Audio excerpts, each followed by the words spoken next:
Anda menyaksikan breaking news setelah terjadi penyanderaan di sebuah rumah di kawasan Pondok Indah, Jakarta Selatan. Dan kini kita akan langsung lihat situasi terkini langsung dari lokasi.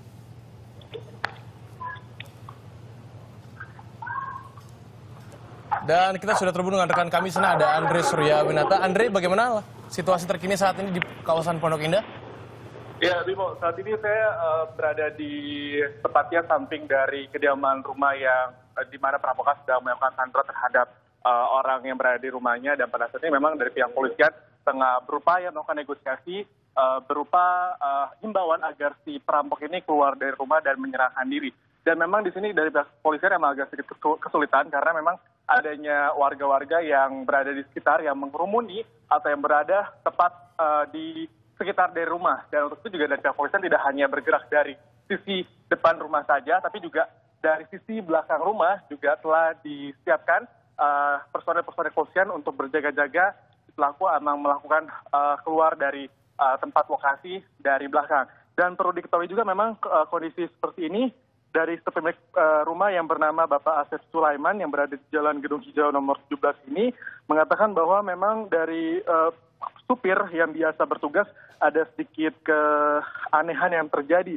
Yang dimana biasanya kalau setiap pagi itu selalu melakukan aktivitas untuk menjemput tuan rumah, tapi memang pada saat ini si supir disuruh pulang untuk tidak masuk kerja. Dan upaya atau istilahnya dari kasus perampokan ini sudah terjadi sejak pukul 6 pagi tadi. Nah, dari pihak kepolisian memang sudah mendatangi TKP, melakukan koordinasi dengan lingkungan setempat dan juga berkoordinasi dengan pihak RT ataupun RW dan juga melakukan pendataan terhadap supir dan pembantu yang pulang pergi. Dan perlu diketahui sebelumnya juga dikatakan bahwa sebelum dilakukan sandera ini sempat ada pembantu yang bisa meloloskan diri dan menerangkan bahwa di dalam itu ada 2 orang bersenjata yang menyandera korban. Dan saat ini juga masih terus dilakukan upaya dari pihak kepolisian untuk bisa menyelamatkan anggota keluarga yang berada di dalam rumah tempat si perampok ini menyandera warga. Dan sampai saat ini juga masih terus mencari tahu apa alasan sebenarnya yang dilakukan oleh si perampok melakukan aktivitas perampok seperti ini. Dan ini terus melakukan upaya untuk benar-benar bisa terselesaikan dan juga si perampok bisa menyerahkan diri dan tidak terjadi hal-hal yang tidak diinginkan. Dan himbau juga kepada masyarakat ada baiknya tidak berada di sekitar lokasi karena selain juga kondisinya yang bisa sesuatu hal-hal yang tidak diinginkan terjadi, dan juga ini agak sedikit menghambat laju pergerakan polisi karena memang penuhnya warga-warga sekitar yang berada di sekitar lokasi. Ya, Bimo. Oke, Andri, seperti apa sih bentuk negosiasi yang dilakukan oleh pihak kepolisian terhadap pihak penyandera? Selain itu juga sudahkah diketahui nama dari pemilik atau identitas dari pemilik rumah yang bersangkutan dan juga identitas dari pelaku penyanderaan?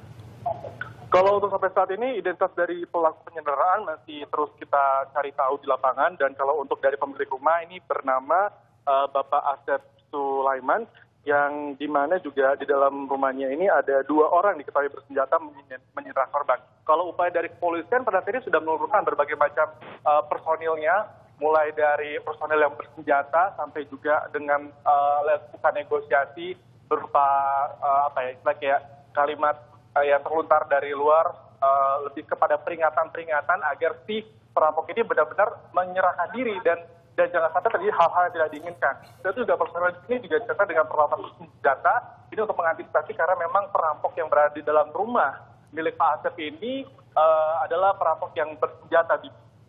Oke, untuk motif pelaku penyanderaan ini sendiri sudah diketahui kah, Andri? Seperti yang diketahui ini yang disandera adalah rumah mewah, otomatis bisa dikatakan motifnya adalah kayak mengambil barang-barang mewah ataupun merampok kediaman dari rumah Pak Asep. Nah, tapi untuk lebih jelasnya atau untuk lebih detailnya, kita akan terus berupaya untuk mencari informasi kepada pihak kepolisian yang ada di tempat ini. Oke, untuk informasi terkait dengan pembantu yang berhasil meloloskan diri dari penyanderaan, sudah digalikah info-info lebih lanjut tentang pembantu ini? Nah, kalau untuk pembantu yang berhasil meloloskan diri dari dalam rumah oleh yang disandera perampok, pada saat ini pembantu memang sudah diamankan oleh pihak berwajib atau pihak kepolisian. Dan untuk informasi yang disampaikan pun kita belum bisa menggali lebih jauh karena memang diamankan oleh pihak kepolisian dan pihak media belum bisa untuk bertanya-tanya kepada pembantu. Namun ketika bertanya-tanya kepada tetangga yang ada di sekitar, memang kondisi ini ya agak mencurigakan. Biasanya pagi-pagi itu selalu ada aktivitas di luar rumah, tapi tidak ada aktivitas di luar rumah oleh Pak Anies. Nah, pada saat ini juga dari pihak polisi sudah mulai masuk ke dalam rumah untuk berusaha menyelamatkan Sandra yang ada di dalam rumah dari perampokan ini. Oke, Andre, terima kasih untuk informasi. Saat lagi kita akan kembali setelah commercial break yang berikut ini.